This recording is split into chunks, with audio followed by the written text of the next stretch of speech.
কালু বলছে, ভাই একটা কথা শোন। শুনে লালু বলছে, বল।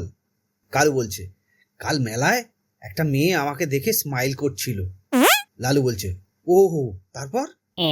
কালু বলছে, তো আমি 50 টাকার একটা নোটে আমার নাম্বার লিখে ওকে দিলাম।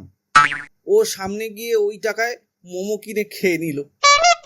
কাল থেকে মোমো দোকানের লোকটা আমায় মেসেজ করছে, বাবু মোমোর টেস্ট কেমন লাগলো? বান্টুদা আর তার বউ বিছানায় শুয়েছিল। বান্টুদা বউকে বলল, ওগো এক গ্লাস দুধ খাওয়াবে?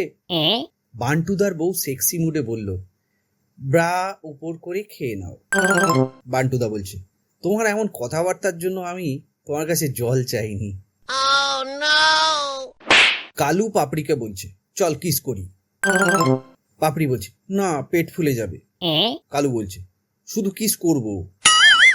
পাপড়ি বলছে, আমি যদি একবার খেতে বসি দই না আসা পর্যন্ত উঠি না।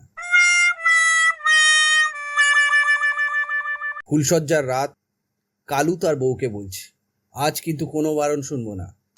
শুনে কালুর বউ পাপড়ি বলছে, আগেই কাউকে বারণ করিনি, আর তুমি তো আমার নিজের বর। স্ত্রী বলছে, ওই মেয়েটি কে ছিল যে তোমাকে বারবার ঘুরে ঘুরে দেখছিল? স্বামী বলছে, আমার মাথা খারাপ করো না, এমনিতে টেনশনে আছি। কালকে আবার ওই মেয়েটিকে বোঝাতে হবে তুমি আমার কে। গুদুনের ডাক্তারি। গুদুন ডাক্তারি পাশ করে প্র্যাকটিস করা শুরু করলো। আজ প্রথম দিন।